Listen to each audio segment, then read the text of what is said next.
هل لك سر عند الله بينك أنت وبين الله؟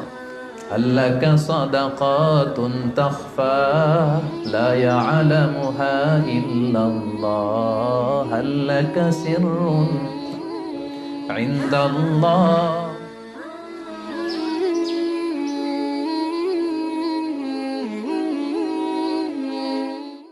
السلام عليكم ورحمة الله وبركاته. نحمده ونصلي على رسوله الكريم، أما بعد، فأعوذ بالله من الشيطان الرجيم. بسم الله الرحمن الرحيم. يا أيها الذين آمنوا كتب عليكم الصيام كما كتب على الذين من قبلكم لعلكم تتقون. صدق الله العظيم. اللهم صل على محمد وعلى آل محمد كما صليت على إبراهيم وعلى آل إبراهيم إنك حميد مجيد. اللهم بارك على محمد وعلى آل محمد كما باركت على إبراهيم وعلى آل إبراهيم إنك حميد مجيد. NTV দর্শক ফোরামের আয়োজনে আজকের এই প্রোগ্রামে যারা উপস্থিত হয়েছেন সবাইকে শুভেচ্ছা জানিয়ে শুরু করছি। শুরুতে আল্লাহ রাব্বুল ইজ্জা ওয়াল জালালের দরবারে আমরা শুকরিয়া জ্ঞাপন করছি, যিনি আমাদেরকে পবিত্র মাস রমাদানুল মুবারকে ইফতারের পূর্ব মুহূর্তে মালয়েশিয়ার রাজধানী কুয়ালালামপুরের ইন্টারকন্টিনেন্টাল হোটেলের এই বলরুমে একসাথে উপস্থিত হওয়ার তৌফিক এনায়েত করেছেন। আমরা ফরমালি আল্লাহকে থ্যাঙ্কস জানাই, শুকরিয়া জানাই। আমরা পড়ছি কালিমাতে শুকর, আলহামদুলিল্লাহ। এনটিভি দর্শক ফোরামের সকল ভাইদেরকে অভিনন্দন, যারা এসেছেন আপনাদেরকে মোবারকবাদ। মিডিয়া কর্মী যারা এসেছে সেই ভাইদেরকে মোবারকবাদ। ইনফিউশনের সঙ্গীত শিল্পীদেরকে মোবারকবাদ। আমরা এমন একটা মুহূর্ত এখন কাটাচ্ছি গোটা বিশ্বব্যাপী, সবার মধ্যে একটা আতঙ্ক, তাই না? অনেক দেশে লকডাউন চলছে এবং আক্রান্তের হার বাংলাদেশে বাড়ছে প্রতিদিন। ডেথ রিপোর্টও হাই। মালয়েশিয়াতেও রিসেন্টলি দেখলাম যে খুব বাড়ছে। তো আমরা যে আসলে কত দুর্বল, আমরা যে দাম্ভিকতা দেখাই, অহংকার দেখাই, আসলে যে আমরা অ্যাজ এ হিউম্যান বিং কত দুর্বল, কত নগণ্য, কত তুচ্ছ। এই জন্য আল্লাহ রাব্বুল ইজ্জা ওয়াল জালালের কাছে আমরা কামনা করি যে আল্লাহ তাআলা যেন আমাদেরকে এই বিপদ থেকে মুক্তি দান করেন। গোটা বিশ্বের মানুষের মধ্যে যেন আল্লাহ তাআলা আবার স্বস্তি ফিরিয়ে আনেন। আমাদেরকে এই মহামারী থেকে যেন তিনি হেফাজত করেন। আল্লাহুম্মা আমিন। সম্মানিত সুধী, আমি একটি আয়াত দিয়ে আজকের আলোচনা শুরু করেছি। আয়াতটি অলমোস্ট মুখস্থ সবার, তাই না? রমাদানের কোনো আলোচনাতে গেলেই আমরা এই আয়াতটা শুনি, আর শুনতে শুনতে এমনি মুখস্থ হয়ে গেছে। ইয়া আইয়ুহাল্লাযীনা আমানু কুতিবা আলাইকুমুস সিয়াম কামা কুতিবা আলাল্লাযীনা মিন ক্বাবলিকুম লাআল্লাকুম তাত্তাকুন। আল্লাহ তাআলা ইরশাদ করছেন, ওহে বিশ্বাসীরা, তোমাদের উপর সিয়ামকে ফার্জ করা হয়েছে যেমনি তোমাদের পূর্ববর্তীদের উপরও ফার্জ করা হয়েছিল, যাতে করে তোমরা মুত্তাকি হতে পারো, আল্লাহ সচেতন হতে পারো। তাহলে বোঝা গেল এই যে এক মাস ব্যাপী যে আমরা সিয়াম পালন করছি, এটা শুধু আমাদের উপরই ফার্জ না, আমাদের আগেও যে সমস্ত জাতিগোষ্ঠী এসেছিল তাদের উপর আল্লাহ তাআলা ফারজ করেছিলেন। আর এটার উদ্দেশ্য কি? প্রাইম অবজেক্টিভ হচ্ছে লাআল্লাকুম তাত্তাকুন। আমার সাথে সাথে একটু পড়েন, লাআল্লাকুম তাত্তাকুন, যাতে করে তোমরা আল্লাহ সচেতন হতে পারো। মানে আল্লাহর ভয়টা এটা যেন তোমাদের মধ্যে ডেভেলপ করে, এটা যেন ইনক্রিজ করে, এটা যেন ইমপ্রুভ করে। এটা হচ্ছে সিয়ামের প্রাইম অবজেক্টিভ। তো এজন্য এই যে পুরো মাসব্যাপী যে আমরা রোজা রাখছি, আমাদের কিন্তু সবসময় এটা খেয়াল করতে হবে যে আমাদের এই যে গড কনসিয়াসনেস, আল্লাহ সচেতনতা বা আল্লাহর ভয়, এটা বাড়ছে কিনা। Is it increasing or decreasing? এটা কি বাড়ছে না কমছে? যদি আপনি ফিল করেন যে না, আল্লাহর সচেতনতা, এই অ্যাট্রিবিউটটা আমার মধ্যে বাড়ছে, তার মানে আপনার সিয়াম ফলপ্রসূ হচ্ছে। আর যদি ফিল করেন না, আল্লাহর সচেতনতার কোনো ফিলিংস আমার মধ্যে নাই, তাহলে বোঝা গেল যে শুধু না খেয়ে থাকা আর না পান করে থাকাই হচ্ছে আসলে সিয়ামের যে মূল অবজেক্টিভ, সেটা পালন হচ্ছে না। প্রিয় ভাই এবং বোনেরা, দেখেন, সিয়াম এমন একটি ইবাদত যেটা আমরা শুধুমাত্র আল্লাহর সন্তুষ্টির জন্য করি, শুধুমাত্র আল্লাহকে দেখাই। এই সিয়ামটা শুধুমাত্র কাকে দেখাই? আল্লাহকে দেখাই। আমরা যে সালাত আদায় করি, এটা শুধু আল্লাহকে দেখাই না, অন্যদেরকেও দেখাই। আমি এখন সালাত আদায় করলে আপনারা দেখবেন না? আমি যদি চ্যারিটি করি, দান করি, একজন নিচ্ছে, আমি দিচ্ছি, দেখবেন না? দেখবেন। আমি যে হজে যাচ্ছি, প্লেনে চড়ে লাব্বাইক লাব্বাইক পড়ছে, লোকজন দেখে না? দেখে। কিন্তু সিয়াম হচ্ছে কেবলমাত্র একমাত্র এমন একটি ইবাদত যেটা দেখিয়ে করা যায় না।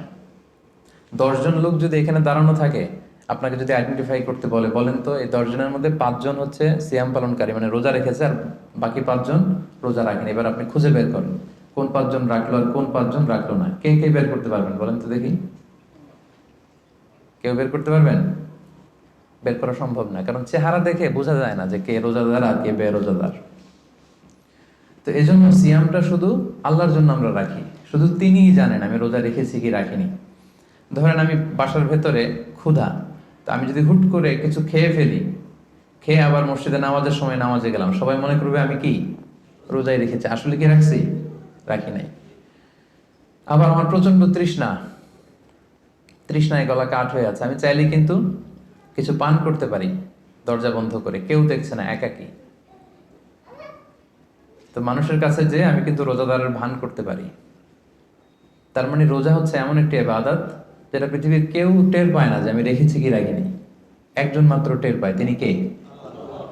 তার মানে সিয়াম পালনের মধ্য দিয়ে এই যে আল্লাহর ভয়টা, Allah is watching me, Allah is observing me, each and everything আমরা যেটা করছি আমাদের এই পার্থিব জগতে সবকিছু আল্লাহ দেখছেন, তিনি মনিটরিং করছেন। এই যে সেন্সটা, এটার নাম হচ্ছে তাকওয়া। এটার নাম কি? তাকওয়া। সো এই যে রোজা পালনের মধ্য দিয়ে আমাকে ফিল করতে হবে যে আমার এই তাকওয়াটা কি বাড়লো না কমলো। আমি যদি রোজাও রাখি আবার যদি মিথ্যা কথাও বলি, আমি যদি রোজাও রাখি আবার মানুষকে ঠকাই, আমি সিয়ামও পালন করলাম আবার অশ্লীল কাজের সাথেও যুক্ত থাকলাম, তাহলে বোঝা গেল মাই লেভেল অফ তাকওয়া ইজ ডিক্রিজিং, এটা কমছে। সো আমার ফার্স্ট অ্যান্ড ফরমোস্ট রিমাইন্ডার হচ্ছে আজকের এই আলোচনায় যে এই যে সিয়াম আমরা পালন করছি, আমাদের খেয়াল রাখতে হবে যে আমাদের তাকওয়ার লেভেলটা বাড়ছে কিনা, আমরা আমাদের তাকওয়ার লেভেলটাকে ইমপ্রুভ করতে পারছি কিনা। সম্মানিত শুধু এটা এমন একটা বরকতময় মাস, এ মাসে জান্নাতের দরজা খুলে দেয়া হয়। The doors of heaven are opened, the doors of hell fire are closed. শয়তানকে চেইন আপ করা হয়। এর মানে হচ্ছে এবাদতের একটা চমৎকার পরিবেশ বিরাজ করে এ মাসে। এ মাসে আপনি তেলাওয়াত করে, আপনি জিকির করে, আপনি তাহাজ্জুদ পড়ে, আপনি কিয়ামুল লাইল করে যে মজা পাবেন, যে একটা আবহ তৈরি হবে, বছরের অন্য কোনো সময়টাতে কিন্তু এরকম হয় না। এবং তার চেয়ে মজার ব্যাপার হচ্ছে এই মাসে আমরা যত ইবাদত অফার করি এগুলোর সওয়াবগুলো জ্যামিতিক হারে বাড়ানো হয়। অন্যান্য মাসে নেক আমল করলে সেটার রিওয়ার্ডসগুলো দেওয়া হয় গাণিতিক হারে, কিন্তু এ মাসে যেই নেক কাজগুলো আমরা করব সেটার সওয়াবগুলো বাড়ানো হয় জ্যামিতিক হারে।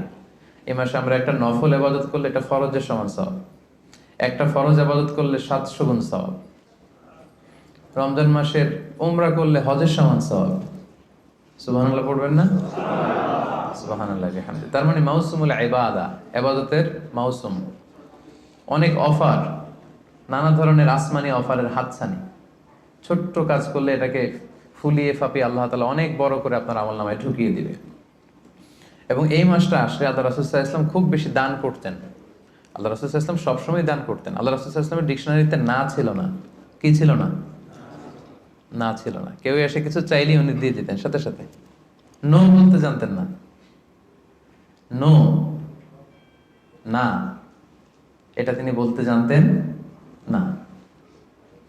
তো হাদিস শরীফে এসেছে আল্লাহ রাসূল সাল্লাল্লাহু আলাইহি ওয়াসাল্লাম কানা আজওয়াদু বিল খাইরি মিনার রিহিল মুরসালা, প্রবাহিত বাতাসের চেয়েও আল্লাহ রাসূল সাল্লাল্লাহু আলাইহি ওয়াসাল্লামের বদান্যতা এই মাসে খুব বেশি দেখা যেত। প্রবাহিত বাতাস, ব্লোয়িং উইন্ড যেমনি যখন প্রবাহিত হতে শুরু করে সবার গায়ে যেমনি লাগে, বাতাস যদি বয় এটা কি শুধু মুসলমানদের গায়ে লাগে? কথা বলেন, সবার গায়ে লাগে। পূবালি বাতাস যখন আসবে, দক্ষিণা বাতাস যখন আসবে, আস্তিক নাস্তিক, মুসলিম অমুসলিম সবার গায়ে যেমনি বাতাসের হিমেল ছোঁয়া এসে টাচ করে, রাসূল সাল্লাল্লাহু আলাইহি ওয়াসাল্লামের দানটাও এরকম সর্বব্যাপী ছিল। দেদারসে দান করতেন, হাত খুলে দান করতেন। বছরের কখনো রাসূল সাল্লাল্লাহু আলাইহি ওয়াসাল্লামকে এত বেশি দান করার জন্য উদগ্রীব হতে দেখা যেত না। রমাদান আসলে তিনি যতটা দান করতেন। এবং আল্লাহ রাসূল সাল্লাল্লাহু আলাইহি ওয়াসাল্লাম মানুষকে ইফতার শেয়ার করার ব্যাপারে উৎসাহিত করেছেন। তিনি আল্লাহ রাসূল সাল্লাল্লাহু আলাইহি ওয়াসাল্লাম বলেছেন যে সিয়াম পালনকারী কাউকে যদি কেউ ইফতারি করায় তাহলে সে রোজা রেখে যে সওয়াব পেল, আপনি ইফতারি করানোর কারণে ঠিক ওই পরিমাণ সওয়াব পেয়ে যাবেন। যিনি রোজা রেখেছেন তার সওয়াব থেকে কোনো অংশই কমানো হবে না। তো সাহাবারা বললেন, ইয়া রাসূলুল্লাহ, আমাদের তো এত সামর্থ্য নেই যে আমরা মানুষকে ইফতারি করাবো। আল্লাহ রাসূল সাল্লাল্লাহু আলাইহি ওয়াসাল্লাম বললেন যে ওয়ালাউ বিতামরা, একটা খেজুর দিয়েও যদি ইফতারি করাও তাহলেও এই সওয়াবটা পাবে। মাজকাতুল লাবান, এক ঢোক দুধ দিয়ে যদি করাও, ওয়ালাউ শারবাতু মা, এক ঢোক পানি দিয়েও যদি কোনো রোজাদারের ইফতারি তুমি করাও, তাহলে আল্লাহ তাআলা তোমার আমল নামে এই সওয়াব দিয়ে দিবে। সো আমাদের জন্য এটা হচ্ছে দ্য মান্থ অফ অপরচুনিটি, অনেক বেশি সওয়াব কামানোর, অনেক বেশি রিওয়ার্ডস কামানোর একটা সুযোগ, এবং বিশেষ করে দান করার একটা অফুরন্ত সুযোগ। আপনি খেয়াল করে দেখেন যে আমরা মাঝে মাঝে অফার পেলে জিনিসপত্র খুব কিনি না। ধরেন একটা ব্লেজার আপনার কেনার খুব একটা দরকার নেই, দেখলেন যে 70% অফ। কত পার্সেন্ট? একটাও দরকার নাই, এখন যে 3টা কিনবো। কয়টা কিনবো? কারণ অফ, এখানে সেল দেয়া হচ্ছে, অপরচুনিটি দেয়া হচ্ছে, অফার দেয়া হচ্ছে। তো এই মাসটা হচ্ছে অফারের মাস। আল্লাহ তাআলা সওয়াব দেওয়ার জন্য বসে আছেন, কিন্তু নেয়ার জন্য আমরা প্রস্তুত না। তো সম্মানিত সুধী, এজন্য আমাদের দানের হাতকে প্রশস্ত করার ট্রাই করতে হবে। নানাভাবে এই রমাদানুল মুবারকে আমরা আল্লাহ তাআলার প্রিয় ভাজন হতে পারি অনেকগুলো কাজের মধ্য দিয়ে। এই স্বল্প সময়ে হয়তো সবগুলো টাচ করা সম্ভব হবে না, এজন্য আমি ভেবেছি দান করার মধ্য দিয়ে কিভাবে আমরা আল্লাহ তাআলার প্রিয় ভাজন হতে পারি, এই ব্যাপারটা আজকে ইফতারের আগ পর্যন্ত আমি একটু টাচ করবার চেষ্টা করবো ইনশাআল্লাহ। ডোনেশন করা আমরা করি না সবাই? আমরা ডোনেশন করি, চ্যারিটি করি, আমরা জাকাত দেই, অথবা আমরা নর্মাল চ্যারিটি করি, নফল দান করি। এই দানটাকে আল্লাহ তাআলা খুব বেশি পছন্দ করেন, অত্যন্ত বেশি ভালোবাসেন। এবং মজার ব্যাপার হচ্ছে, যারা দুনিয়াতে বেশি বেশি চ্যারিটি করে, ডোনেশন করে, মানে দান করে, তারা কিয়ামতের দিন নিজের আমলনামা দেখে নিজেই বিশ্বাস করতে পারবে না। তারা নিজের আমলনামা দেখে বলবে, আল্লাহ এত দান তো করি না, আমি দান করেছি ঠিক আছে, কিন্তু এত তো করি নাই, এটা হয়তো অন্য কারো আমলনামা, আমাকে ভুলে দেয়া হয়েছে। আল্লাহ বলবেন, না, এটা তোমারই আমলনামা। কামা ইউরাব্বি আহাদুকুম ফুলুবাহু, সহিহ বুখারীর বর্ণনা। আল্লাহ তাআলা বলেন, গরু যারা পালে, যখন বাছুর হয়, উট যারা পালে আরব দেশে, যখন উটের বাচ্চা হয়, উটের মালিক খুব খুশি হয়, তখন সেই বাচ্চাটাকে খাইয়ে দাইয়ে পেলে পুষে বড় করে। আল্লাহ বলেন যে তুমি দান করেছিলে অল্প, কিন্তু এই ছোট্ট দানের সওয়াবটাকে আমি খাইয়ে দাইয়ে পেলে পুষে বড় করে হাত্তা তাকুনা মিসলাল জাবাল, বিশাল উহুদ পাহাড়ের সমান করে তোমার আমলনামায় ঢুকিয়ে দিয়েছি। সুবহানাল্লাহি ওয়া বিহামদিহি। তো ওই সময় যে যদি আপনি বিশাল বিশাল পাহাড়ের সমান সওয়াব দেখেন, আপনি কি সারপ্রাইজ হবেন না? হ্যাঁ, এটা হচ্ছে দ্য বিগেস্ট সারপ্রাইজ। অবাক হয়ে যাবেন আপনি, যে দিয়েছিলাম তো 10 রিঙ্গিট, দিয়েছিলাম কত, এখন দেখি যে 10 মিলিয়ন রিঙ্গিট হয়ে গেছে। সুবহানাল্লাহি ওয়া বিহামদিহি। সো এটা হচ্ছে এই অপরচুনিটিগুলো লুফে নেয়ার মাস। আমরা দেওয়ার মাধ্যমে আল্লাহ তাআলার প্রিয় ভাজন হতে পারি। আর দিলে কখনো কমে না, দিলে কখনো কমে না। হাদিসে কুদসিতে আল্লাহ বলেন, আনফিক উনফিকা আলাইক, ইবনা আদম আনফিক, তুমি দান করো, উনফিকা আলাইক, আমি তোমাকে দেব, তুমি দাও তাহলে আমি তোমারে দেব।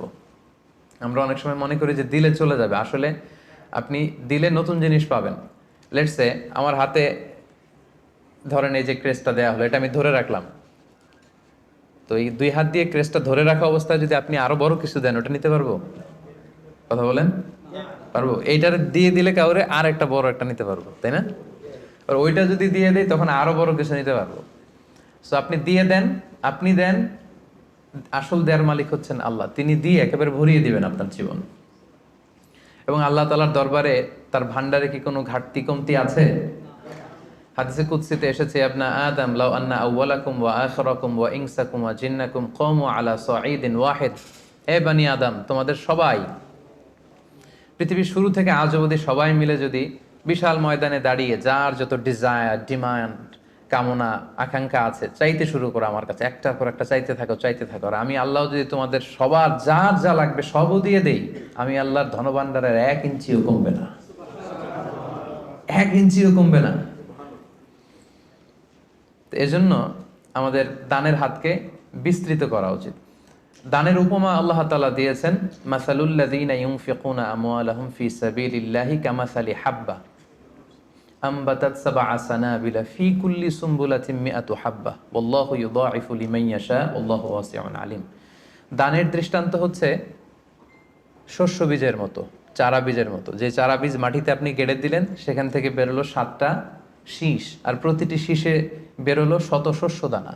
সুবহানাল্লাহ। তার মানে 1 টাকা দান করলেন, এখান থেকে হয়ে গেল 700। এখান থেকে কি, মানে কত চমৎকার মেটাফরিক্যাল একটা উপমা বা উদাহরণ, যে দানের উপমা, এই যে আমরা আল্লাহর ফিসাবিলিল্লাহ দেই, হ্যাঁ, মানুষকে যে দান করি, এটার উপমা হচ্ছে একটা বীজের মতো। বীজ রোপণ করে দিলে 7টা শীষ গজালো, প্রতি শীষে 100 শস্য দানা।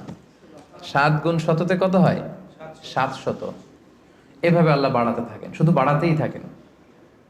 তো এজন্য এই রমাদানে আমাদের দানের হাতটাকে একটু বিস্তৃত করা উচিত। আমি গত 2 বছর আগে খুব সম্ভবত এই হলরুমে এসেছিলাম এনটিভি ভিউয়ার্স ফোরামের একটা প্রোগ্রামেই। তো এসে দেখেছি আলহামদুলিল্লাহ এখানে যারা ইনভাইটেড গেস্ট এরা বেশ সচ্ছল লোকজন, মানে বিজনেস ম্যাগনেট টাইপের আর কি, খুব পয়সাওয়ালা লোকজন, ব্যবসায়ী, হয়তো বড় ব্যবসায়ী, সিআইপি ভিআইপি টাইপের হবেন। কুয়ালালামপুরের যারা ধনী লোকজন তাদেরকে দেখেছিলাম সে বছর ইনভাইট করেছিল। তো আমি আজকে আসার আগে মনে মনে ভাবলাম আজকে হয়তো তাই ঘটবে, অনেক ব্যবসায়ীদের সাথে দেখা হবে। তো ওনাদের জন্য সবচেয়ে চমৎকার ওয়াজ হবে এই ডোনেশনের ওয়াজ। কি বলেন? দান করার ব্যাপারে যদি ওনাদেরকে উদ্বুদ্ধ করি কাজে লাগবে। লেটস সে রিক্সাওয়ালাদের একটা ফোরামে আমি গেলাম, ওখানে যেয়ে যদি আমি দানের ওয়াজ শুরু করি, কোনো কাজ হবে? ওনারা বুঝতে পারবে আর হ্যাঁ হ্যাঁ করতে পারবে, কিন্তু দিতে পারবে নাকি? দিতে পারবেন আপনারা, তাই না? তো এই জন্য আমি ভেবেছি যে অল্প কয়েক মিনিট দানের ব্যাপারে আমাদের অনেক মিসকনসেপশন থাকে। কিভাবে দানটা করব, কোথায় দান করব, ডোনেশনের সিস্টেমটা কি, কীভাবে চ্যারিটি করতে হয়, আমি অল্প কয়েক মিনিটে সেটা বলার চেষ্টা করব। সাদাকায়নের কিছু ইসলামী দৃষ্টিভঙ্গি আছে, সিস্টেম আছে। এই সিস্টেমগুলো ফলো করে যদি আপনি দান করেন আপনার এটার প্রোডাক্টিভিটি অনেক হাই হবে, মানে আপনি অল্প দিলেও এটার সওয়াব হয়ে যাবে অনেক বেশি। তো এরকম 10টা পয়েন্টসে আমি 10-15 মিনিটে শেষ করবার চেষ্টা করবো ইনশাআল্লাহ। এই যে আমরা দান করব, দানের ক্ষেত্রে সর্বপ্রথম দৃষ্টিভঙ্গি হচ্ছে আপনার হালাল উপার্জন হতে দান করতে হবে। হালাল উপার্জন থেকে। আপনি হারাম থেকে যদি দান করেন ওইটা আবার আল্লাহ কবুল করবে না। আসল জায়গায় হাত দিয়ে ফেলছি না? হারাম জায়গা থেকে আপনি বিশাল মাদ্রাসা করে দিলেন, মসজিদ করে দিলেন, হ্যাঁ, লঙ্গরখানা করে দিলেন, এতিমখানা করে দিলেন, আল্লাহর কাছে এটা নাথিং। ইট ডাজন্ট কেয়ার ইট। আল্লাহ এটা কোনো কেয়ারই করে না। হাবা মানসুর, এটা ধুলায় মলিন হয়ে যাবে, একেবারে উড়ে যাবে। এটার কোনো মিজানের পাল্লায় উঠালে এটার কোনো ওজনই হবে না। কিন্তু আপনার হালাল ইনকাম, হালাল উপার্জন থেকে আপনি 10 রিঙ্গিট দিয়েছিলেন, এটার কিয়ামতের দিন কি দেখবেন? বিশাল পাহাড়ের সমান। সো প্রথম কনসেপ্ট হচ্ছে আপনার ইউর ইনকাম শুড বি হালাল। আপনি হালাল উপার্জন থেকে যদি দান করেন সেটা আল্লাহ তাআলা কবুল করেন, হারাম থেকে তিনি কবুল করেন না। কারণ ইন্নাল্লাহা তাইয়্যিব লা ইয়াকবালু ইল্লা তাইয়্যিবা। আল্লাহ তাআলা নিজে হচ্ছেন পবিত্র একটা সত্তা, অপবিত্র কিছু তিনি নেন না। তিনি হচ্ছেন মহাপবিত্র এক সত্তা, তিনি যেটা গ্রহণ করেন সেটাও পবিত্র হতে হবে। অপবিত্র কিছু আল্লাহ তাআলা কবুল করেন না।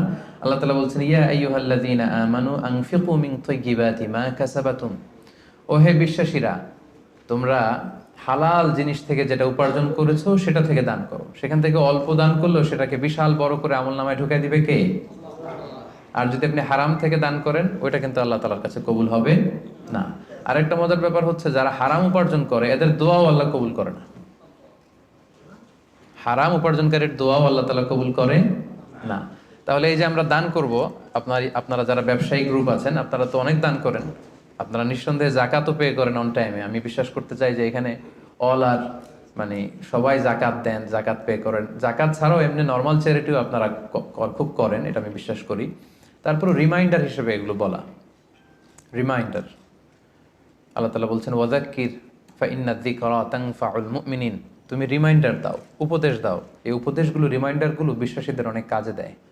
যারা বিশ্বাসী তাদের অনেক কাজে লাগে, এজন্য রিমাইন্ডার হিসেবে বলা। নিঃসন্দেহে আপনারা চ্যারিটি করেন, সাদাকা করেন, তারপরও রিমাইন্ডার হিসেবে। তাহলে আমাদের আলোচনাটা মনে রাখতে হবে, প্রথম পয়েন্ট হচ্ছে যে হালাল উপার্জন থেকে দান করতে হবে, হারাম থেকে দান করা চলবে না।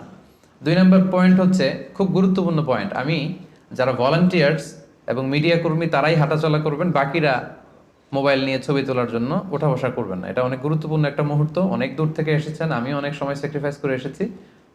আমার মনে হয় মনোযোগ দিয়ে কথাগুলো শুনবার চেষ্টা করুন। 2 নম্বর পয়েন্ট হচ্ছে ভালো জিনিসটা আল্লাহর রাস্তায় দান করতে হবে, ভালোটা। আমরা অনেকে যেটা করি সবচেয়ে খারাপটা দান করি। ধরেন ফর এন এক্সাম্পল, আমের বাগান আছে আপনার, তো আপনি ভাবলেন যে কিছু গরিবদেরকে দান করবেন। তো যেটা করে আমাদের দেশে সবচেয়ে পচা যেগুলো ওইটার একটা বস্তা করে। ওইটা কেন? ওইটা দান করবে উনি। এরপর ধরেন রিক্সা থেকে, আপনি বাংলাদেশের উদাহরণ দেয়, রিক্সা থেকে নামছেন, হঠাৎ একজন ভিক্ষুক ফরিয়াদি এসে হাত পাতলো। তো এখন আপনি ভালো মানুষ, আপনি দান করেন, দিতে চাচ্ছেন, তো পকেট থেকে টাকা বের করে খুঁজতেছে যে সবচেয়ে পুরাতন নোট কোনটা। আপনাদের মধ্যে থেকে আপনারা হয়তো এগুলো করেন না, আলহামদুলিল্লাহ। যারা অন্যান্যরা যারা করে তাদের কথা বলছি এখানে।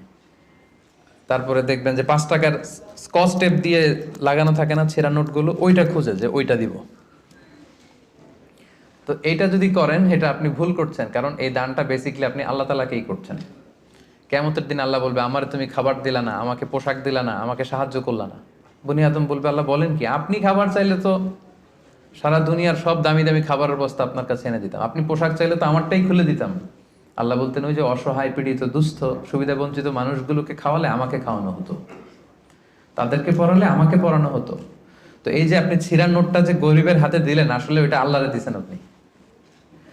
এটা এটা করবেন না, এটা কখনোই করবেন না। আল্লাহ তাআলা বলছেন, ওয়ালা তায়াম্মামুল খাবিসা মিনহু তুনফিকুন, খারাপটা আল্লাহরে দিও না, আল্লাহর রাস্তায় ভালোটা দিবে। লান তানালুল বিররা হাত্তা তুনফিকু মিম্মা তুহিব্বুন, সবচেয়ে ভালোটা যদি আপনি আল্লাহর রাস্তায় দিতে না পারেন, তাহলে আপনি তো ঈমানদারি হতে পারলেন না।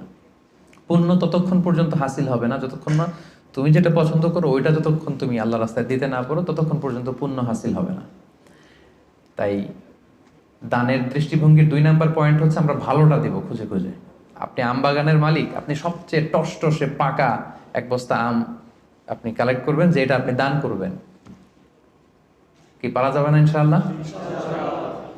এই রিমাইন্ডারটা আমরা যেন সবাই নিই। আমি আমার নিজের একটা উদাহরণ বলি, নিজেকে জাহির করার জন্য বলছি না, জাস্ট উৎসাহ দেওয়ার জন্য। আমি বাংলাদেশে যেহেতু তাফসির প্রোগ্রামের জন্য জেলা টু জেলা সারা বাংলাদেশে আমার মুভমেন্ট করতে হয়, দেখা যায় যে গাড়িতেই থাকতে হয় দিনরাত। তো আমি একটা অভ্যাস করে নিয়েছিলাম, আমি যেটা করতাম, আমি কচকচে 100 টাকার আর 500 টাকার কিছু নোট আমার এই পকেটে রাখতাম, যদি কখনো গাড়ির সামনে কোনো ফরিয়াদি বা ভিক্ষুক যদি চায় ওদেরকে দেওয়ার জন্য। তো এটা একটা অভ্যেস করে নিয়েছিলাম, 100 টাকার কচকচে নোট আর 500 টাকার কচকচে নোট। এই আয়াত পরে আমার এই ফিলিংসটা এসেছে যে না, ভালোটা দিব আমি সবচেয়ে। তো আমার মনে পড়ে মেঘনা টোল প্লাজার এখানে একটা ছোট্ট জ্যাম হয়, তো তখন অনেক খোড়া ল্যাংরা লোকজন এসে এরকম হাত পাতে। তো আমি ওই গ্লাসটাকে এতটুকু নামালাম যতটুকু নামালে আমার টাকাটা শুধু বের করা যায় আর কি, ওইভাবেই দেই যাতে আমাকে দেখা না যায়। তো সামান্য একটু গ্লাসটা নামিয়ে 500 টাকার কচকচে একটা নোট আমি জাস্ট বের করে দিলাম। তো সে পেয়ে তো অবাক, হয়তো ওখানে ওই ছিঁড়া ফাড়া 10 টাকা 5 টাকার নোটগুলোই ওরা পেয়ে অভ্যস্ত। তো 500 টাকার কচকচে নোট যখন পেয়েছে, তখন সে এভাবে হাত তুলে দোয়া করতেছে আর হাসি, কি হাসি, ভুবন রাঙানো হাসি। মানে 5 লক্ষ টাকা দিয়ে ওই হাসি আমি কিনতে পারবো না। আমার বাসার পাশে এক মসজিদ, একবার আসরের সালাতে গেলাম, এক অন্ধ লোক না সালাম ফেরানোর পরে বলল যে আমি অন্ধ, একটু আমাকে সহায়তা করবেন। একজন ওনাকে হাতে করে মসজিদের বারান্দায় দাঁড় করায় দিল। তো পকেটে হাত দিয়ে দেখি কোনো টাকা নেই, বাসা খুব কাছে, বাসায় চলে গেলাম, আবার ওই 500 টাকার কচকচে একটা নোট নিয়ে আসলাম। তো নিয়ে এসে ওনার কাছে হাত ধরে বললাম যে আপনি টাকা ধরলে চেনেন নাকি? বলে হ্যাঁ চিনি। দেখেন তো এটা কত? বলে 500 টাকা। মানে অন্ধদের আল্লাহ এই ক্যাপাসিটিটা দিয়েছে, এরা আপনার ওই 10 টাকা 100 টাকা 500 টাকা ধরে চিনতে পারে। তো আমি বললাম যে এটা সাবধানে রাখেন। তো এটা নিজেকে জাহির করবার জন্য না, জাস্ট প্রসঙ্গক্রমে উৎসাহ দেওয়ার জন্য, যে আমরা কিন্তু চাইলে এই অভ্যাসটা করতে পারি। নট নেসেসারি যে 100 টাকার 500 টাকার হতে হবে। ধরেন যে 10 টাকার কচকচে নোট নিয়ে আপনি সবসময় ঘুরলেন এবং এটা প্ল্যান করলেন যে যখন দিব এই চকচকে 5 টাকার নোটটা দিব, কারণ আল্লাহ বলেছেন সবচেয়ে ভালোটা আমার রাস্তায় দাও। তো এই অভ্যেসটাকে আমরা একটু করতে পারবো ইনশাআল্লাহ, ইনশাআল্লাহ। তো এই অভ্যেসটা যেন করি যে সবচেয়ে ভালোটা আমি দিব আল্লাহর রাস্তায়। 3 নাম্বার হচ্ছে প্রয়োজনের অতিরিক্তটা দিবেন, প্রয়োজনাতিরিক্ত। এটা একটা গুরুত্বপূর্ণ ব্যাপার। ইসলাম দেখেন কত ব্যালেন্সড, কত ভারসাম্যপূর্ণ। ইসলাম বলে না যে আপনি সব উজাড় করে দেন, না, আপনি খরচের পরে যেটা আপনার অতিরিক্ত ওইখানে ইসলাম ভাগ বসিয়েছে যে দাও, ওইখান থেকে দাও। ইয়াসআলুনাকা মাযা ইউনফিকুন কুলিল আফওয়া, তারা জিজ্ঞেস করে নবী কি দান করব? আল্লাহ বলেন নবী আপনি তাদের বলে দেন অতিরিক্ত যেটা তোমার লাগে না ওইটা দান করো। আল্লাহ রাসূল সাল্লাল্লাহু আলাইহি ওয়াসাল্লাম, ওই যে বলেছিলাম ওনার ডিকশনারিতে কি নাই, ভুলে গেছেন এতক্ষণে? আল্লাহ রাসূল সাল্লাল্লাহু আলাইহি ওয়াসাল্লাম ডিকশনারিতে কি নেই? মানে কেউ চাইলে না বলতে পারতেন না উনি। একবার আল্লাহ রাসূল সাল্লাল্লাহু আলাইহি ওয়াসাল্লামের গায়ে একটা মাত্র জামা, এক ফরিয়াদি এসে বললেন ইয়া রাসূলুল্লাহ আ'তিনি কামিসান, একটা জামা দেন আমাকে। রাসূল সাল্লাল্লাহু আলাইহি ওয়াসাল্লাম গায়েরটাই খুলে দিয়ে দিলেন। সুবহানাল্লাহ পড়বেন না? তো এখন গায়ে যেহেতু জামা নাই, সাহাবারা নানা কাজে এসেছে, উনি বেরও হতে পারেন না, ঘরে বসে আছেন। এবার আল্লাহ আয়াত নাযিল করলেন ওয়াল্লাযীনা ইযা আনফাকু লাম ইউসরিফু ওয়া লাম ইয়াকতুরু ওয়া কানা বাইনা যালিকা কাওয়ামা। এর অর্থ হচ্ছে মুমিনের বৈশিষ্ট্য হবে তারা যখন দান করবে তারা ব্যালেন্সড চ্যারিটি করবে, ভারসাম্যপূর্ণ দান, মানে তার প্রয়োজনের অতিরিক্ত যেটা ওইটা দিবে, খুব কৃপণতাও করবে না, আবার দিয়ে একেবারে সব উজাড় করে দিবে না। মানে এই আয়াত দিয়ে আল্লাহ তাআলা বোঝাতে চাইলেন নবীকে যে নবী, জামা যদি দুইটা থাকতো তো একটা দিতেন, জামা যদি দুইটা থাকতো তো একটা পরছেন আর একটা দিয়ে দিতেন, সেটা ঠিক ছিল। বাট ছিলই কয়টা? একটা, ওইটাই যে দিয়ে দিছেন, এখন আপনার হবে কি? সুবহানাল্লাহ বিহামদিহি। কি দয়ালু নবী ছিলেন, কি দাতা নবী ছিলেন, কি দানশীল ছিলেন, কি জেনারাস ছিলেন। তো দানের ক্ষেত্রে ইসলামের দৃষ্টিভঙ্গি হচ্ছে ভারসাম্যপূর্ণ দান করতে হবে, সব উজাড় করে দিয়ে দেওয়া যাবে না। আপনার এই যে কষ্টে উপার্জিত সম্পদ, এটা ব্যবহারের সবচেয়ে বেশি হকদার আপনি নিজেই, আপনার ফ্যামিলি। তো আপনাদের খরচ শেষে অতিরিক্ত যেটা থাকবে সেটা আপনি দান করতে পারেন। তাহলে কয়টা পয়েন্ট বললাম? 3টা। আপনাদের মনোযোগ আছে তো, নাকি কষ্ট হচ্ছে? এই তো আর কিছুক্ষণ পরে আমরা ইফতারি করবো ইনশাআল্লাহ। 4 নম্বর পয়েন্ট হচ্ছে দানে শো অফ থাকতে পারবে না, মানে লোক দেখানোর জন্য দান করা যাবে না। এটা আমরা অনেকে করে ফেলি দেখানোর জন্য। আমারে বড় শিল্পপতি বলবে, দানবীর বলবে, হাতেম তাই, হ্যাঁ আমার নাম পত্রিকায় আসবে। এই টেন্ডেন্সি নিয়ে যদি আপনি দান করেন, সব শেষ। শো অফ করা যাবে না। লোক দেখানোর জন্য যদি দান করেন, সে দান আল্লাহ তাআলা কবুল করে না। কিয়ামতের দিন আল্লাহ অনেক দানশীলকে বলবে তুমি জাহান্নামে যাও, go to the hell fire. দানশীল বলবে, আল্লাহ আমি জাহান্নামে যাব কেন? আমি তো এতিমখানা করলাম 40টা, মসজিদ বানাই দিলাম 50টা, এরপর মাদ্রাসা বানাই দিলাম এতগুলা, আমি জাহান্নামে যাব? আল্লাহ বলবেন যে তুমি তো এই দানগুলো করেছিলে যে লোকজন তোমাকে বাহাবা দিবে, ওই বাহাবা তো দুনিয়াতে তুমি পেয়েছোই, তো আমার কাছে কি চাও? Go to the hell fire, যাও জাহান্নামের আগুনে যেয়ে ঢুকো। তা আমরা কি ওইরকম দানশীল হতে চাই নাকি? আল্লাহ তুমি আমাদেরকে হেফাজত করো। আমরা যতটুকু দান করব শুধুমাত্র কেবলমাত্র একমাত্র আল্লাহর সন্তুষ্টির জন্য দান করব। মনে থাকবে তো সবার ইনশাআল্লাহ? আচ্ছা, 5 নাম্বার হচ্ছে গোপনে দান করাটা, এটা বেশি ভালো। প্রকাশ্যে দান করা যায়, এটা ভালো, বাট গোপনে দান করা বেশি ভালো। আল্লাহ তাআলা বলছেন ইন তুবদু সাদাকাতি ফানি'মা হিয়া ওয়া ইন তুখফুহা ওয়া তুতুহাল ফুকারা ফাহুয়া খায়রুল লাকুম। তুমি যদি দেখিয়ে দান করো, এটা ভালো, এটা খারাপ না। আমি দিলাম, আরেকজন নিল, আপনারা দেখলেন, সমস্যা নাই যদি আমার নিয়ত ভালো থাকে। বাট যদি গোপনে দান করতে পারে, এটা হচ্ছে শ্রেষ্ঠ দান। এর চেয়ে শ্রেষ্ঠ দান আর হতে পারে না, গোপনে দান। 7 শ্রেণীর ব্যক্তিকে আল্লাহ তাআলা কিয়ামতের দিন ওনার আরশের নিচে ছায়া দিবেন, যেদিন আল্লাহ দেয়া আরশের ছায়া ছাড়া আর কোনো ছায়া থাকবে না।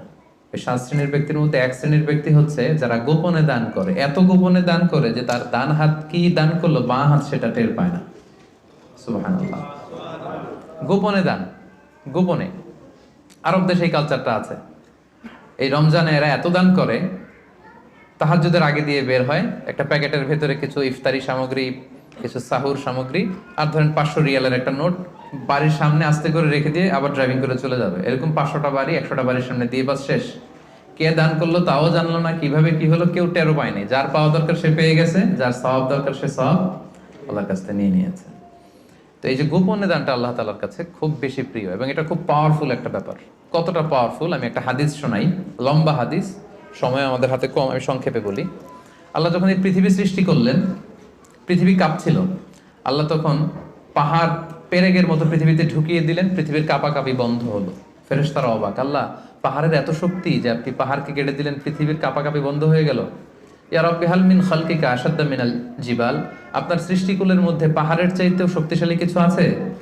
আল্লাহ বললেন আছে। সেটা কি? আল হাদিদ, লোহা। ফেরেশতারা আবার অবাক, লোহা এত শক্তিশালী? কারণ লোহার হাতুড়ি দিয়ে পাহাড় কাটা যায়, তাই না? তখন ফেরেশতারা আবার প্রশ্ন করলো, আল্লাহ তাহলে লোহার চাইতেও শক্তিশালী কিছু আছে নাকি? আল্লাহ বললেন আছে, আগুন, আন্নার। কারণ আগুনের ভেতরে লোহা ফেললে লোহা গলে যায়, তাই না? ফেরেশতারা আবার অবাক হয়ে বললেন, তাহলে আগুনের চাইতেও শক্তিশালী কিছু আছে নাকি? আল্লাহ বললেন আছে। সেটা কি? পানি। কারণ আগুনে পানি ঢেলে দিলে আগুন অস্তিত্ব হারায়। ফেরেশতারা শুধু অবাক হচ্ছে, খালি অবাক হচ্ছে। এবার বললেন, আল্লাহ তাহলে পানির চাইতেও শক্তিশালী কিছু আছে নাকি? আল্লাহ বললেন আছে। সেটা হচ্ছে বাতাস। কারণ বাতাস ঝাপটা মেরে জলোচ্ছ্বাস তৈরি করে জলের মধ্যে, পানির মধ্যে, তাই না? এক জায়গা থেকে পানি নিয়ে অন্য জায়গায় নিয়ে যায়। ফেরেশতারা আবার অবাক, বাতাস এত শক্তিশালী? ইয়া রাব, আল্লাহ তাহলে এই বাতাসের চাইতে শক্তিশালী কোন সৃষ্টিকে আপনার সৃষ্টিকুলে আছে? আল্লাহ বললেন আছে। কে? আল্লাহ বললেন ওই বনি আদম যে গোপনে দান করে। ওই বনি আদম যে গোপনে দান করে, এত গোপনে তার ডান হাত কি দিয়েছে বাঁ হাত সেটা টের পায় না। সুবহানাল্লাহ। আল্লাকা সিররুন ইনদাল্লাহ বাইনাকা আনতা ওয়া বাইনাল্লাহ আল্লাকা সাদাকাতুন তাখফা লা ইয়ালামুহা ইল্লাল্লাহ আল্লাকা সিররুন ইনদাল্লাহ বাইনাকা আনতা ওয়া বাইনাল্লাহ আল্লাকা সাদাকাতুন তাখফা লা ইয়ালামুহা ইল্লাল্লাহ। সুবহানাল্লাহ। তোমার আর তোমার রবের মাঝে এরকম গোপন কোনো ডিলিংস আছে নাকি যেটা দুনিয়ার কেউ জানে না, শুধু তোমরা জানো? তোমার জীবনে এমন কোনো গোপন দান আছে নাকি যেটা আল্লাহ ছাড়া কেউ দেখেনি? কত চমৎকার না শীত! তো আমাদের প্রত্যেকের জীবনে এরকম গোপন কিছু আবাদত থাকা দরকার, গোপন কিছু দান থাকা দরকার, যেটা যাকে দিছি ও জানে, আর যার জন্য দিছি সে জানে, আর কারোর জানানোর দরকারও নাই। এত বেশি পাবলিসিটি, এত বেশি প্রচার প্রচারণার দরকার নাই। তো এই জন্য দানটা হতে হবে গোপন দান, এটা আল্লাহর কাছে প্রিয়। 6 নম্বর হচ্ছে নিকট আত্মীয়রা বেশি অগ্রাধিকার পাবে। লেটস সে আপনার ভাই গরিব, আপনার ভাগিনা গরিব, আপনার ভাতিজা গরিব, আপনি এদেরকে না দিয়ে অন্য জেলায় যে দিতেছেন একেবারে হাতেম তাইয়ের মতো, এটা আপনি ভুল করতেছেন। এটা ভুল হচ্ছে। আগে তাদেরকে দিতে হবে, ভাই, আত্মীয় স্বজন, হ্যাঁ, এরা হচ্ছে বেশি প্রায়োরিটি পাবে। কারণ হাদিসে এসেছে আত্মীয়কে যদি আপনি চ্যারিটি করেন, এখানে দুইটা সওয়াব, এক হচ্ছে দানের সওয়াব, আর হচ্ছে আত্মীয়তার সম্পর্ক যে মিলিয়ে রেখেছেন ওইটার সওয়াব। সুবহানাল্লাহ। তো এই জন্য আমাদের নিকট আত্মীয় যদি কেউ এরকম দুস্থ অসচ্ছল থাকে, আমরা আগে তাদেরকে প্রায়োরিটি দিব দানের ক্ষেত্রে। 6 নম্বর হচ্ছে আত্মসম্মান বোধের কারণে কিছু লোক আছে যারা মানুষের কাছে চেয়ে বেড়াতে পারে না, এদেরকে প্রায়োরিটি দিতে হবে। কিছু লোক আছে সব জায়গায় চায়, যেখানেই দান দক্ষিণা হচ্ছে ওখানে যে লাইন ধরে, দিনে 5টা লাইন ধরবে, সব জায়গায় যে হাত পেতে আছে। কারণ এদের চক্ষু লজ্জার ব্যাপারটা ওইরকম নাই, এরা চাইতে পারে, সমস্যা হয় না, আসলেই গরিব, আবার চায়ও মানুষের কাছে দিতে আসছে, চাচ্ছে তো পাচ্ছে। কিছু লোক আছে বুক ফাটে তো মুখ ফোটে না, এর পেটে ক্ষুধার জ্বালা কিন্তু বলে না কাউকে, এমন ভাবে চলে আত্মসম্ভ্রম বোধের কারণে, তার একটা প্রেস্টিজ আছে, সে কারো কাছে চায় না, কারো কাছে যে হাতও পাততে পারে না সামাজিক একটা অবস্থানের কারণে। আমাদের বিত্তশালী যাদেরকে আল্লাহ তাআলা বানিয়েছেন, আমাদের দায়িত্ব হচ্ছে এদেরকে খুঁজে খুঁজে লিস্ট করে এদের হাতে যে পৌঁছে দেয়া। মনে থাকবে তো ইনশাআল্লাহ। এরপরে দান করার ক্ষেত্রে আরেকটা জিনিস খেয়াল রাখতে হবে, দান করে খোটা দেওয়া যাবে না। লা তুবতিলু সাদাকাতিকুম বিল মান্নি ওয়াল আযা। খবরদার, তোমরা খোটা দিয়ে, কষ্ট দিয়ে তোমাদের সাদাকাকে বাতিল করো না। আমরা এটা অনেকে করি। আমার অনেক পয়সা ছিল, আমার পয়সা পেয়ে অনেক ফ্যামিলি হয়তো দাঁড়িয়েছে, তখন কিছু হলেই পান থেকে চুন খসলেই বলে, জানি তোমরা কি ছিলা, আমার আব্বা দিলেই তো খেতে পারতা, আমরা দিলেই তোমরা পড়ছো, আমরা আমাদের টাকায় তোমরা পড়াশোনা করে আজকে এই অবস্থানে আসছো, শেষ করে দিলেন আপনার আব্বার, আপনাদের দানগুলো শেষ করে দিলেন আপনি এই কথা বলে। খোটা দিয়েছেন তো আপনার আমলনামা এই দানের যে সওয়াব, এটা আল্লাহ ধ্বংস করে দিবে। এজন্য খবরদার, লা তুবতিলু সাদাকাতিকুম বিল মান্নি ওয়াল আযা। আমরা যেন কারো মনে কষ্ট দিয়ে, কাউকে খোটা দিয়ে যেন আমাদের এই সাদাকা নষ্ট না করি। এরপরে সর্বশেষ হচ্ছে মৃত্যুর আগেই দান করতে হবে। লাস্ট পয়েন্ট, সর্বশেষ পয়েন্ট হচ্ছে সুস্থ থাকতে মৃত্যুর আগেই দান করে যেতে হবে, ওইটা আল্লাহর কাছে বেশি প্রিয়।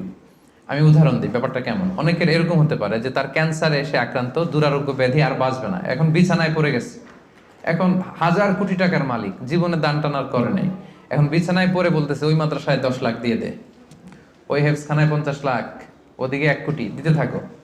তো এটা তো আপনি এখন আর ভোগের সুযোগ নেই, এই জন্য দিচ্ছেন আপনি, তাই না? এটা আপনি যদি নাও দেন, এটা অন্যরা ভাগ বটরা করে নিয়ে যাবে আপনার মৃত্যুর পরে, আপনি শেষ, এরপর লোকজন যা পাওয়ার পাবে, আপনার ভোগের সুযোগই নাই আর। তো ওই অবস্থায় যে যেন টনক না নড়ে আমাদের। আল্লাহ রাসূল সাল্লাল্লাহু আলাইহি ওয়াসাল্লামকে জিজ্ঞেস করা হয়েছে, ইয়া রাসূলুল্লাহ আইয়ু সাদাকাতি আ'যামু আজরা, কোন সাদাকায়, কোন দানে সওয়াব বেশি? রাসূল সাল্লাল্লাহু আলাইহি ওয়াসাল্লাম বললেন, ওয়া আনতা সাদাকা ওয়া আনতা সহিহুন শাহীহ তাখশাল ফাখরা ওয়া তা'মুলুল গানা। এমন অবস্থায় দান করো যখন তুমি সহিহ শাহীহ, তুমি সুস্থ আর এটা উপভোগের সুযোগ আছে। যখন আমরা এখন সবাই সুস্থ না, এখন আমাদের টাকা লাগবে, আমাদের গাড়ি কিনতে হয়, বাড়ি কিনতে হয়, ফ্যামিলি খরচের জন্য দিতে হয়, টাকাটা খুব দরকার এখন আমাদের, এবং এটা খরচ করার সুযোগ আমার আছে। এখন যদি আপনি দান করেন, এই দানটা আল্লাহ তাআলার কাছে বেশি প্রিয়। এখন আপনি বিছনায় পড়ে ক্যান্সারে আক্রান্ত, কোভিড-19 যান যায় যায়, ডাক্তার বললো আশা ছেড়ে দিছে আমরা, আপনি হয়তো আর বাঁচবেন না। এখন আপনি ওই মাদ্রাসায় 50 লাখ, ওই এতিমখানায় 20 লাখ দিতেছেন। তো এটা হচ্ছে আপনি ঠেকায় পরে দিচ্ছেন, চিপায় পরে, ভেজালে পরে দিচ্ছেন আর কি। এই দানটা আল্লাহর কাছে কতটুকু যে সওয়াব পাবেন আল্লাহই ভালো জানে। তো এই ঝামেলায় ভেজালে পড়ার আগে, বিপদে পড়ার আগে আমাদেরকে দান করতে হবে। যখন আমি শাহী সুস্থ, এখন আমার উপার্জনের অনেক সুযোগ আছে। তো সম্মানিত সুধী, এই রমাদান হচ্ছে আমাদের এই সাদাকার সবচেয়ে বড় সুযোগ। অন্য বছর দিলেও আপনি, বছরের অন্য সময় দিলেও সওয়াব পাবেন, কিন্তু আমি শুরুতেই বলেছি যে দ্য রিওয়ার্ডস অফ আমাল are multiplied in this blessed month. এই মাসে সওয়াবকে অনেক মাল্টিপল করা হয়। নফল করলে ফরজের সমান সওয়াব, ফরজ করলে 700 গুণ সওয়াব, এই মাসে উমরা করলে হজের সমান সওয়াব। আপনি চিন্তা করছেন হিসাবটা? এজন্য আমাদের যাদের জাকাত ফরজ হয়েছে, আমরা যেন জাকাত আদায় করে দেই। হিসেব করে দিতে হয় জাকাতটা। অনেকে বাংলাদেশে যেটা করে, তারা মনে করে যে দিয়ে দিলাম 20,000 শাড়ি জাকাত, এটা কিন্তু জাকাত আদায় হয় না। জাকাতের শাড়ি, জাকাতের লুঙ্গি বলতে কোনো টার্মিনোলজি ইসলামে নাই। আর জাকাতের শাড়ির যে বেহাল দশা বাংলাদেশে, এটা একবার ধোয়ার পরে দ্বিতীয়বার আর পরা যায় না, রং থাকে না, পাতলা শাড়ি। এটা গরিবের সাথে আর উপহাস। আমরা অনেকে মনে করি যে আমরা দরিদ্রদেরকে জাকাত দিয়ে অনেক বেশি বড় কাজ করে ফেললাম, কিন্তু আল্লাহ বলছেন ওয়া ফি আমওয়ালিহিম হাক্কুন লিসাইলি ওয়াল মাহরুম। তুমি কোনো করুণা করনি, বরং তোমার সম্পদে এটা গরিবদের অধিকার। বরং গরিবরা আমার জাকাত নিয়ে আমাকে করুণা করেছে। কি বলেন? আচ্ছা, একটু খেয়াল করে উত্তর দিবেন বুঝে শুনে। আমি যদি ধনী হই, জাকাত দেওয়া আমার জন্য কি ফরজ? আর আরেকজন লোক গরিব, তার জন্য জাকাত খুঁজে খুঁজে নেওয়া কি ফরজ? নিবে না, নিলাম না আপনার জাকাত, আমি কষ্টে কাটালাম, কোনো সমস্যা আছে? নাই। তো আমার ফরজ কিন্তু আমার ঠিকই আদায় করে ফেলতে হবে, আল্লাহর মহাখাজা, আল্লাহর পাকড়াও থেকে বাঁচার জন্য আমাকে দিতেই হবে। কিন্তু ও বাধ্য না নিতে, তার মানে ও আমারে বাঁচায় গেল, তাই না? সে আমাকে বাঁচালো জাহান্নামের আগুন থেকে। এজন্য যারা ওয়াল্লাযীনা ইয়াকনিজুনা আয-যাহাবা ওয়াল ফিদ্দাতা ওয়া লা ইউনফিকুনাহা ফি সাবিলিল্লাহ ফাবাশশিরহুম বিআযাবিন আলীম। যারা সম্পদ, যারা জুয়েলারি, অর্নামেন্টস এগুলো জমা করে রাখে, ব্যাংক ব্যালেন্স জমা করে রাখে, জাকাত ফরজ হওয়ার পরও জাকাত দেয় না, হে নবী তাদেরকে ভয়ঙ্কর আপনি আযাবের সুসংবাদ দিন, ভয়ঙ্কর শাস্তি তাদের জন্য অপেক্ষা করছে। সাইয়ুতাওয়াকুনা মা বাখিলু বিহি ইয়াউমাল কিয়ামাহ। সবচেয়ে ভয়ঙ্কর কথা হচ্ছে কিয়ামতের দিন এই পৃথিবীতে যত অন্যায় আমরা করি সবগুলোর শাস্তি দেয়া হবে জাহান্নামে যাওয়ার পরে। শুধু জাকাতের শাস্তি দেওয়া শুরু হয়ে যাবে ইয়াউমাল কিয়ামা। কিয়ামতের ময়দানে শিকল দিয়ে ডান্ডা বেরি পরি আপনাকে টানা হবে। কথা বুঝতে পেরেছেন? সব অপরাধের শাস্তি কোথায় হবে? জাহান্নামে। কোথায় যাওয়ার পরে? আগে ফায়সালা, আমি জান্নাতি না জাহান্নামে। জাহান্নামে গেলে তখন শাস্তি। শুধু জাকাতের শাস্তি কিয়ামতের ময়দানে মায়ের শুরু। আচ্ছা, এবার একটু বলেন তো, যে লোকটা জাকাত না দেওয়ার কারণে কিয়ামতে কোটি মানুষের সামনে তাকে শিকল ধরে টানা হচ্ছে, সে যদি নামাজি হয়ে থাকে, তার নামাজ কি কাজে লাগলো? ও যদি হজ করে থাকে, ওর হজ কি কাজে লাগলো? ওর অন্যান্য ইবাদত কি কাজে লাগলো? তো এই জন্য এই যাকাত, এটা হচ্ছে গরিবের অধিকার, এবং এটা আল্লাহ তাআলা আমাদের উপর ফার্জ করেছেন, অবধারিত। এই ক্ষেত্রে যেন আমরা কোনো ধরনের গরিমসি না করি। এবং কিয়ামতের দিন আল্লাহ বলছেন যে আমরা যে সম্পদগুলো জমা করেছি এগুলোকে আগুনে পুড়িয়ে, লোহার খুন্তি দিয়ে কপালে একটা ছেক দেওয়া হবে, পাঁজরে একটা, পিঠে একটা। জাহান্নামের আগুন এটা যেন তেন আগুন না। দুনিয়ার আগুন আঙ্গুলে লাগলে আঙ্গুল জ্বলে, জাহান্নামের আগুন আঙ্গুলে একটু লাগালে আগে কলিজা জ্বলে যাবে। নারুল্লাহিল মুকাদা আল্লাতী তাত্তালিউ আলাল আফইদা। দুনিয়ার আগুন যেখানে লাগে ওইখানে জ্বলে, পায়ে লাগছে পায়ে জ্বলবে। জাহান্নামের আগুন লাগা মাত্রই আগে কলিজাটা ছাই হয়ে যাবে। ওই আগুন হজম করার ক্ষমতা দিয়ে আল্লাহ আমাদেরকে তৈরি করেননি। এজন্য আল্লাহ তাআলা আমাদের যাদেরকে তিনি ব্লেসিং দিয়েছেন, আমাদেরকে সম্পদশালী করেছেন, সচ্ছল বানিয়েছেন, আমরা যেন এই ফরজ যাকাতকে আদায় করি। যারা যাকাত আদায় করবে না, এই সম্পদগুলো তাকে সাপ হয়ে পেঁচিয়ে ছবল মারতে থাকবে আর বলবে আনা মালুক আনা কানজুক। জাহান্নামের ভেনোমাস এই স্নেকগুলো আপনার সারা শরীরে পেঁচিয়ে শুধু ছবল মারতে থাকবে। কারুনের ঘটনা আমাদেরকে আজও আমাদের চোখের সামনে রয়েছে, যে কারুনের সব সম্পত্তি সহ আল্লাহ মাটিতে দাবিয়ে দিয়েছিল। তার সব সম্পত্তি সহ দাবিয়ে দিয়েছিল। ওই জায়গাটা এখন একটা লেক, বহাইরা কারুন বলে। আমি নিজে দেখে এসেছি মিশরে, এটা একটা টুরিস্ট স্পট, অনেকে দেখতে যায়। তো আজও কিয়ামত পর্যন্ত 1 বিঘত করে সে মাটির নিচে যাচ্ছে তো যাচ্ছে, যাচ্ছে তো যাচ্ছে। তো সম্মানিত সুধী, আসুন আমরা ইফতারের এই পূর্ব মুহূর্তে আল্লাহ তাআলা আমাদের যাদেরকে সম্পদ দিয়েছেন, দান করে যিনি আমাদেরকে অনেক প্রাচুর্যতা দিয়েছেন, সচ্ছলতা দিয়েছেন, আমাদেরকে মিলিয়নার বানিয়েছেন, বিলিয়নার বানিয়েছেন, এটা কিন্তু আল্লাহর খেলা। হ্যাঁ, আমাদের চেষ্টা ছিল। দেখেন গল্পটা দেখেন, গাড়ির ভেতরে হচ্ছে বিলিয়নিয়ার আর বাইরে দাঁড়িয়ে আছে নিঃস্ব, এরকম হাত পাচ্ছে আর উনি দিচ্ছে। গল্পটা উল্টাও হতে পারতো, আমি ওই জায়গায় দাঁড়িয়ে এরকম চাচ্ছি, তাই না, আর উনি দিচ্ছে, এরকম হতে পারতো না ঘটনাটা? তো ঘটনাটা কিন্তু আল্লাহ ওরকম করেননি, বরং আল্লাহ ব্লেসিংস করেছেন আমাদেরকে তিনি সম্পদের মালিক বানিয়েছেন, তিনি আমাদেরকে প্রাচুর্যতা দিয়েছেন, আমরা যেন এর শুকরিয়া করি এবং এর জাকাত যেন আদায় করি, এবং এই রমাদানে বেশি বেশি দান করে অফারের মাসে অফারগুলো যেন আমরা নিতে পারি এবং আল্লাহ তাআলার প্রিয় ভাজন বান্দাদের অন্তর্ভুক্ত যেন আমরা হতে পারি। আল্লাহ তাআলা আমাদের সবাইকে কথাগুলো বোঝার ও আমল করার তৌফিক দান করুক। আমরা পড়ি আমিন।